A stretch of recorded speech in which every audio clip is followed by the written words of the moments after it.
We wanted to run up to our property really quick and before we ran out of daylight and talk about the real reason why we left the city.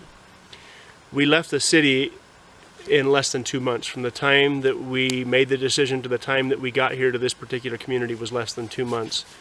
Although we had discussed the idea since before we were married, and we're coming up on our 18th anniversary, and when we were dating, even before we were dating, we were just friends. We both discussed this idea of living in a small community, but the reason we left the city as fast as we did was kind of a series of events. My wife has a stepmom that lives up here, and we thought we were coming to say goodbye to her. Her health was pretty poor at that time. Spent a few days up here, we began to really consider this, and then we came home to find what? In our mail, I had just gotten a mail and I found a stack of letters about this big, and we opened them and they were all foreclosure letters on the house that we were renting. And we came to find out that we had been paying our rent, but for 10 months they stopped paying the mortgage. So we were living there paying our rent. We lived in a community of about 5,000 people in northeastern Arizona for almost 8 years, and we loved it, but there was just something missing.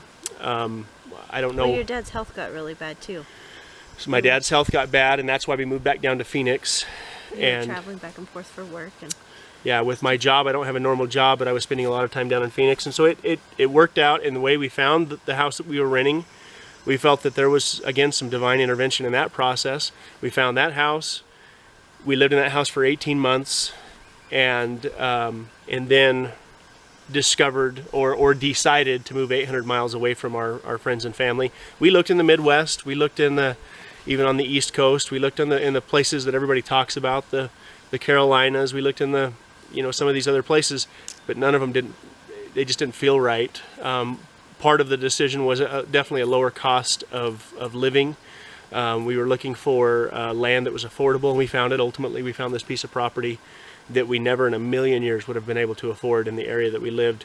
This piece of property, just the raw land, if it was farmland, 40 acres in the area that we lived in down there in the southeast part of the valley, would have been north of probably $4 or $5 million. I would guess maybe even more than that. And we bought this for a little bit more than $1,000 an acre up here. It wasn't a quick decision though either. When we first came up here, I didn't feel really good about it. I wasn't crazy about the road, but after a month or two driving around, seeing our other options and stuff, nothing else ever worked out. Nothing else ever seemed as right as this place. And we technically never saw this piece of property in full bloom. We saw it in the dead of winter, and once it finally warmed up and we saw this just come to life, I think it just kind of compounded our feelings about the property. It's not the flattest piece of property, but I don't really think that matters. We're sitting right here in the area where we think we're going to build our house. We've kind of lined up a road that's going to come right up here to this little area. I'm going to have to do some serious dirt work to create a big flat pad. Well, if it wasn't for our cousins, they're the ones that actually showed us this area first. They had found it online, and they came up and showed us, and I was like, "You guys are crazy! I'm not doing that. Who wants to live out there?" We had, yeah, they saw it online. This is 15 minutes from our house that we're renting right now, and they found it. Our cousins found it online. And they lived in Arizona. And they were considering, they're still in the process of moving up here. And they're the ones that turned us on to this property. But again, the way everything worked out, in our opinion, was perfect. It's taking a tremendous amount of work to get to where we're at. It's not flat land. On his part, he's doing all the work right now. Yeah, trying to get the wife and kids up here to help me drag brush around, but it's we help when we can. But he's got the muscles of the family. Or the tractor, one of the two. Both. I pulled about 40 stumps out of the ground over the last 2 or 3 days with a backhoe. So I'm starting to kind of get the bigger picture with having a nice flat piece of property down lower. I can see it in my head, and that's usually the case when we take on some of these projects. We've never taken on one quite this big, but I can see it in my head, and I usually can't explain it. But by the time we're done, with both of us bouncing ideas off each other, the end result is always more valuable. Number one, it's always worth more money, but it's the last place we'll ever live. This particular piece of property, we have discussed the idea of this piece of property for probably close to 20 years. We took the steps. It's scary to move somewhere where you don't have necessarily a whole lot of family, but we felt right. We did enough tire kicking in the community to figure out this is where we were supposed to be.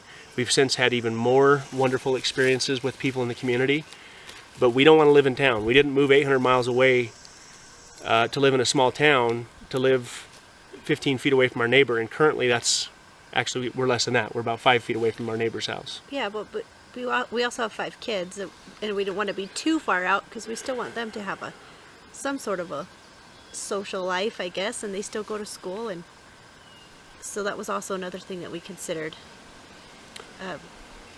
when we were looking too. Would it be too far out? Anyway, we thought we would kind of bring you up to full speed, I guess, as far as you know, why there was such a dramatic exodus from the Metro Phoenix area. We feel good about it. Yeah, I travel down there once in a while for business. I miss family and friends, but the beauty of social media these days, you know, you feel as connected as you need to be. I don't have any regrets. My only regret is that we didn't do this sooner. That's probably my legitimate regret, but everything has happened in our life to lead us up to this moment. And now that I'm a little older, maybe a little bit, hopefully a little bit more experienced, we're making decisions now to ensure that this is the last place that we live. And that, although we have done a lot of crazy things in our life. We have moved quite a bit of times. I'm tired of moving. I'm done moving. This might be the craziest thing, but it's also going to be the most rewarding thing when we're all done with the work.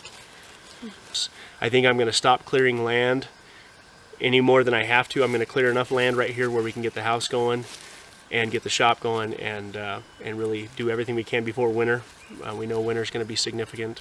Last winter you couldn't even get back here unless you had a snow machine, and you know, I'm trying to get a lot of the big stuff done before that happens. But anyway, thank you guys. Any parting words?